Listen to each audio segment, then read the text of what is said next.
আসসালামু আলাইকুম। হ্যালো, নমস্কার। কেমন আছো তোমরা সবাই?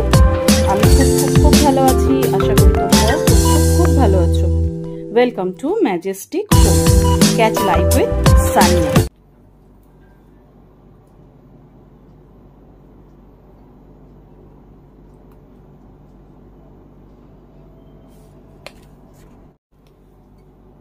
আজকে যখন সিঙ্কে কাজ করছিলাম তো হঠাৎ করে নিচের পাইপটা দেখো এখান থেকে খুলে গেছে, মানে হঠাৎ করেই খুলে গেল, যার ফলে কাজ কিন্তু আমার প্রচন্ড বেড়ে গেছে। তো দেখো নিচে পাইপটা পড়ে রয়েছে। আমি এমনিতে মাসে একবার করে এই জায়গাটা পরিষ্কার করি, তো সেই কারণে আজকে যেহেতু পুরো এটাই পড়ে গেছে খুলে, যার ফলে পুরো বেসিনের যে মানে জলটা ছিল বাসন কোসনে সেটা পুরো পড়ে একদম মেস হয়ে গেছে নিচটা। তো এই জায়গাটা আমি একটা ক্লিন করব এখন। আর আরেকটা জিনিস যেটা এদিকে তোমরা দেখতে পাচ্ছ, আমার কিন্তু আলু পেঁয়াজের ঝুড়িটা থাকে, ঠিক আছে। তো প্রথমে আমি এর নিচে যে গ্যাসের সিলিন্ডার ছিল সেই দুটোকে আগে বের করে নিয়েছি, করে আগে এটাকে ভালো করে আমি ক্লিন করে নেবো। কেমন? ক্লিনিং এর জন্য এই মপ দিয়ে আমি ক্লিন করব, কেননা আমি বেশি একটা ঝুঁকে কাজ করতে পারি না, সেই কারণে। ঠিক আছে, একবার আমি শুকনো করে আগে মুছে নিয়েছি, মানে যে জলটা পড়েছিল। এবার আমি একটুখানি গুঁড়ো সাবান ওতে দিয়ে দিলাম। গুঁড়ো সাবান দিয়ে জায়গাটাকে কিন্তু আমি ভালো করে এই মপ দিয়েই আমি ভালো করে ওটাকে মুছে নেব। জায়গাটা আমি পরিষ্কার করে মুছে নিয়েছি। আর ওই যে দাগগুলো দেখছো, ওই দাগগুলো কিন্তু ওগুলো আর ওঠে না, কেননা আমার যে আগের যে কিচেন ছিল ওখানে আমার কোনো ক্যাবিনেট সেরকম ভাবে করা ছিল না, তো যার ফলে ওই দাগগুলো কিন্তু আমার আগে থেকেই হয়ে আছে, ওগুলো আর ওঠে না। হ্যাঁ, তো এবার কি করবে, আলু পেঁয়াজের জায়গাটা বের করে একটু পরিষ্কার করে নেবো।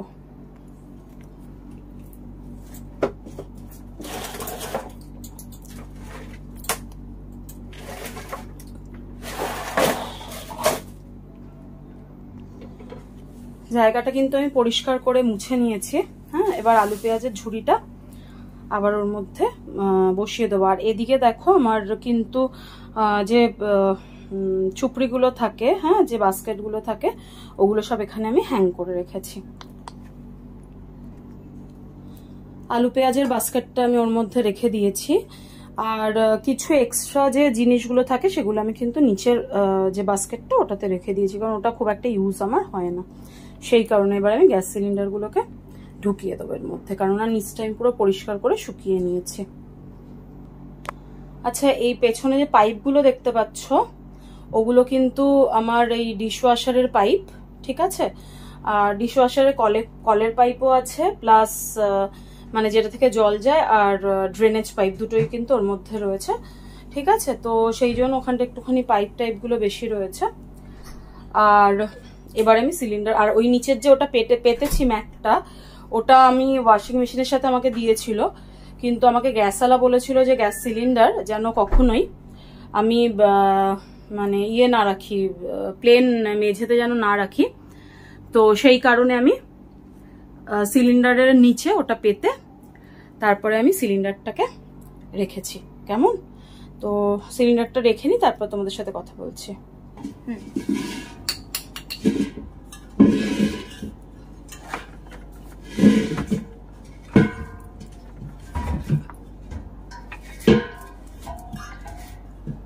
বন্ধ করে একটু পোস্ট কর।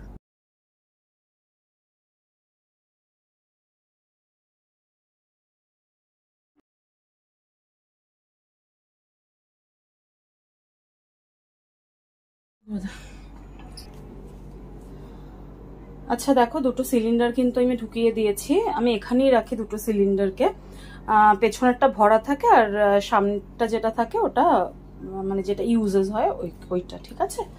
তো চলো, এদিকের তো ক্লিনটা হয়ে গেছে আমার, ঠিক আছে।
আগের ভিডিওতে আমার দেখেছো যে আমি আচ্ছা এবার আমি তোমাদের সাথে শেয়ার করব যে কি কি আমি হোম সেন্টার থেকে কিনেছিলাম সেগুলো ভীষণ পছন্দ। তো হোম সেন্টার থেকে আমি